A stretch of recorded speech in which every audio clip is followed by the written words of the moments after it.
नमस्कार, मी केतकी चैतन्य।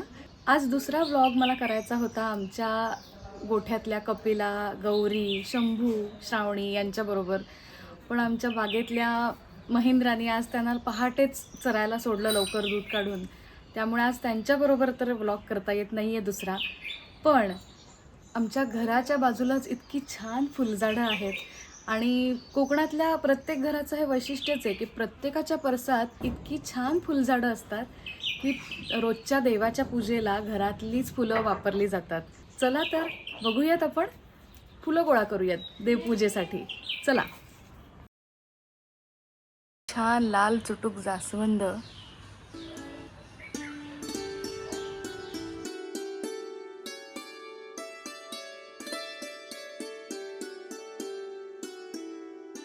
चाफ्याचं झाड खूप उंच आहे. आता ती फुलं कशी काढायची बघूया, जमतंय का.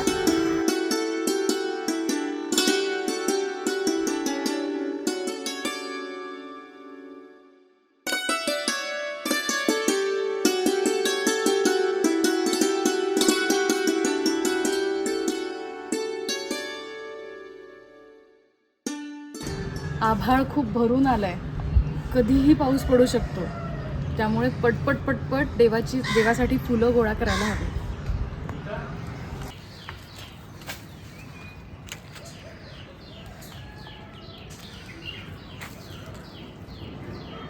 हे कसलं फूल आहे माहिती?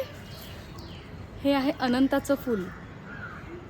आत्ता पावसाळ्याच्या सुरुवातीला या अनंताच्या झाडाला खूप छान बहर असतो. म्हणजे एकेका झाडाला जवळपास 50-50 फुलं येऊ शकतात आणि याचा सुवाससुद्धा अत्यंत सुंदर असतो.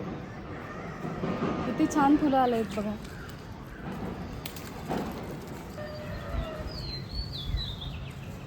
घाल घाल पिंगा वाऱ्या माझ्या परसात, माहेरीच्या सुवासाची कर बरसात.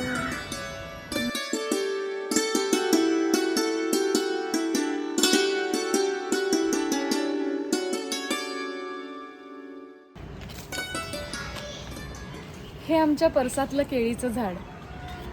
काय आहे की माझे वडीलही शेती करतात आणि माझ्या 2 भावांनी सुद्धा कृषी विद्यापीठातून पदवी घेतली आहे.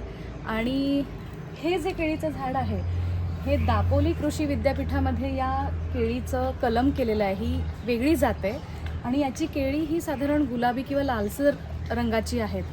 आणि या जातीला या केळ्यांना लाल केळी किंवा तांबिवली असं सुद्धा म्हटलं जातं.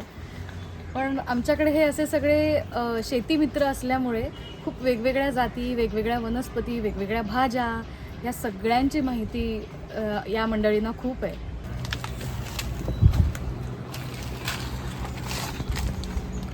जास्वंदीची ही देशी जात बऱ्यापैकी कोकणातल्या सगळ्या घरांच्या अंगणात बघायला मिळते.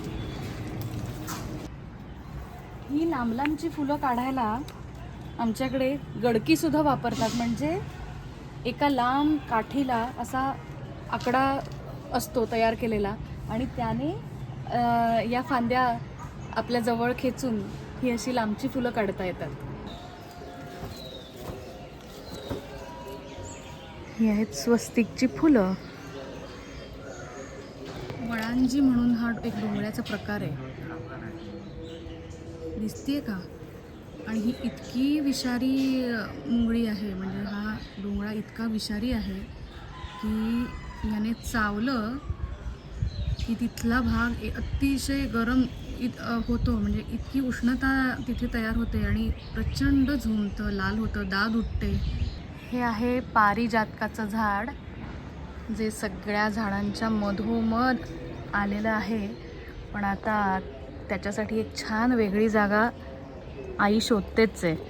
त्यामुळे एक मोठ्या जागेत जरा हे झाड लावलं की खूप छान बहरेल. ही माझ्या आईची आवड, तुळशी.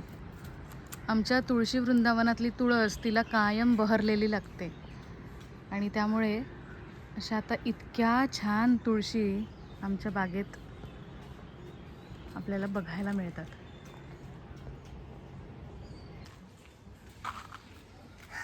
हे पांढऱ्या चाफ्याचं एक फूल आहे तसं दुर्मिळ आहे. आता हे उमलून गेलं आहे त्यामुळे त्याच्या पाकळ्या पडत आहेत, पण सुवास अजूनही आहे. हे मे फ्लॉवर हे फुलून झालं आहे आणि हा किती छान कोंब येतो इथे, फारच सुंदर. हे छोटंसं जे रोप आहे ते सुरणाचं आहे. आता ते काढून दुसरीकडे लावायला हवं. ही आमची लिली, याला पावसाळ्यात आता फुलं येतील छान. मगाशी ही जी आपण अनंताची फुलं काढली, त्या अनंताच्या फुलांमध्ये 2 प्रकार असतात त्या झाडामध्ये. एक नर झाड आणि एक मादी झाड. आणि मादी जातीच्या झाडाची अशी खासियत आहे की ही फुलं अशी गोलट असतात थोडी, ही बघा. आणि या जातीलाच म्हणजे मादी झाडाला खूप सुवास असतो. ही आपली पूजेसाठीची फुलं.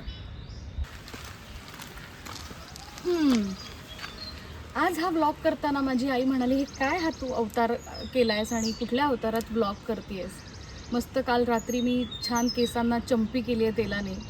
पण तुम्हाला खरं सांगू का, आज रात्री मी कोकणातून निघते मुंबईला जायला. 2 दिवस मुंबई, 2 दिवस पुणे, कार्यक्रम, रिहर्सल्स, एक रेकॉर्डिंग. पण तिथे जे आपल्याला चकचकीत राहावं लागतं, सगळ्या लोकांसमोर सतत प्रेझेंटेबल राहावं लागतं.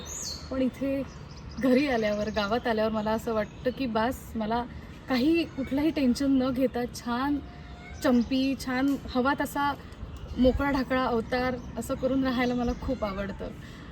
जास्वंदीचे प्रकार, अनंताची फुलं, तगर, स्वस्तिक, पांढरा चाफा, सोनचाफा, ही सगळी फुलं परडीत विराजमान झाली आहे.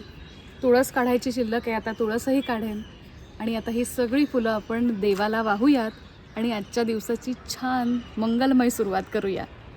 ए मनिया काय रे?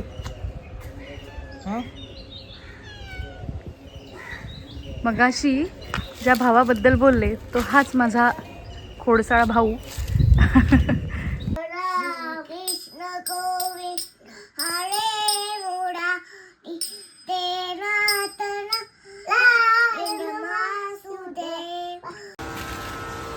आज सकाळपासून पाऊस पडतोय, पागोळ्या गळतायत आणि हवा छान थंड प्रसन्न झालेली आहे.